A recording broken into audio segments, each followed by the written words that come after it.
سورہ بقرہ جو دوسری صورت ہے اور پہلا پارہ ہے اور تیسری رکوع کا جو ہے وہ آخر ہے۔ شروع میں ذکر ہوا تھا کہ اصول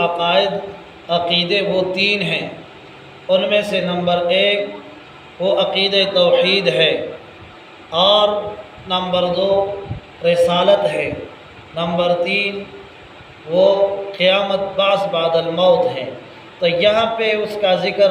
جو اصول عقائد میں سے جو عقیدہ ہے اس کا ذکر تذکرہ ہے۔ تو اس کا لفظی ترجمہ آپ سماعت فرمائیے۔ اللہ تعالیٰ فرماتے کیف تکفرون، کس طرح تم انکار کرتے ہو باللہ اللہ تعالیٰ کا، وکنتم اور تھے تم امواتن بے جان فاحیاکم، بس اللہ تعالیٰ نے تمہیں زندہ کیا، ثم یمیتکم ثم پھر یمیتکم پھر مارے گا تمہیں، ثم پھر یحییکم پھر زندہ کرے گا تم کو، ثم پھر الیہ اس کی طرف ترجعون تم لٹاؤ جاؤ گے۔ هو الذی یہ اللہ تعالیٰ وہ ذات ہے، خلق جس نے پیدا کیا لکم تمہارے لیے، ما فی الارض سب کچھ جو زمین میں ہیں، جمیعا تمام کے تمام، ثم استوى پھر ارادہ کیا، الی السماء آسمان کی طرف، فسواہن پس ان کو برابر کر دیا، 7 سماوات 7 آسمان، وہو اللہ تعالیٰ بکل شیء علیم ہر چیز پر کیا ہے عالم ہے۔ اللہ تعالیٰ فرماتے کیف تکفرون باللہ، کس طرح تم انکار کرتے ہو اللہ تعالیٰ کا، وکنتم امواتا حال ہی کہ تم بے جان تھے۔ اب دیکھیں انسان کا پہلے کوئی اس طرح شکل صورت نہیں تھی، کوئی صورت نہیں تھی۔ دیکھیں مادر رحم کے اندر 40 دن یہ پانی کا نطفہ ہوتا ہے، پھر جب 40 دن اور گزر جائے پھر اس سے خون کا ایک لوتھڑا بن جاتا ہے، پھر 40 دن اور گزر جائیں پھر گوشت کا ایک ٹکڑا جو ہے بن جاتا ہے، پھر 40 دن اور جب گزر جائے تو جو ہے اس پر ہڈیاں وغیرہ وہ بن جاتے ہیں، اور جب 40 دن اور گزر جائیں تو اس کے بعد جو ہے یہ اس پر جو ہے ہڈیوں کے اوپر گوشت جو ہے چڑھایا جاتا ہے، اور جب 4 ماہ کا ہو جاتا ہے تو پھر اس کے اندر روح پھونکی جاتی ہے، اور پھر 6 ماہ جو عقل مدت ہیں، جو عقل مدت ولادت کے جو بچے کے جو ہے نا وہ ولادت کو 6 ماہ کم از کم 6 ماہ، تو لہذا پھر اب دیکھیں اس کے اندر کوئی آکسیجن کے لیے کوئی راستہ اس طرح نہیں ہے، کھانے پینے کے لیے کوئی راستہ اس طرح نہیں ہے، کوئی کھڑکی نہیں ہے، کوئی دروازہ نہیں ہے، کوئی خوراک غذا پہنچانے کا کوئی راستہ نہیں ہے، لیکن وہاں پہ کون اس کو زندہ رکھنے والی جو ذات ہے وہ کون ہے؟ وہ ایک رب ہے، وہ لا الہ الا اللہ ہے، وہ ایک ذات ہے، جس لیے اللہ تعالیٰ فرماتے ہیں کیف تکفرون باللہ، کس طرح تم انکار کرتے ہو اللہ تعالیٰ کا، وکنتم امواتا حال ہی کہ تم تھے امواتا بے جان تھے۔ آپ کو اللہ تبارک و تعالیٰ نے نیست سے ہنس کر دیا، پھر کیوں اپنے رب سے بغاوت کرتے ہو، پھر کیوں اپنے رب کی عبادت سے روگردانی کرتے ہو، اپنے پیٹھ پھیرتے ہو، اور 5 وقت نماز باجماعت کیوں ادا نہیں کرتے ہو، تو لہذا اللہ کی اطاعت آپ اب کیوں نہیں کرتے، تو لہذا اللہ تعالیٰ فرماتے آپ نہیں دیکھتے اپنے خلقت کو، اب آپ نے بھول گیا ہو، تو لہذا اللہ فرماتے تم بے جان تھے فاحیاکم، بس اللہ تبارک و تعالیٰ نے تمہیں زندہ کیا، ثم یمیتکم۔ اب دیکھیں اس دنیا کی جو یہ زندگی یہ عارضی ہے، یہ عارضی ہے۔ دونوں جہان کے سردار نے ارشاد فرمایا کہ ہماری اس امت کی جو عمر ہے زیادہ سے زیادہ یہ 60 سال سے لے کر 70 سال کے مابین ہے، یہ مختصر سی زندگی ہے، تو لہذا یہ زندگی ختم ہونے والی ہے، اور جو چیزیں کائنات میں ہم کو نظر آ رہی ہیں، خواہ وہ پلک میں کیوں نہ ہو، یا خواہ وہ پہاڑوں میں کیوں نہ ہو، یا زمین کے اوپر کیوں نہ ہو، اس دھرتی کی زمین پر ہو، سمندروں میں ہو، یہ ساری چیزیں ختم ہونے والی ہیں۔ کل من علیہا فان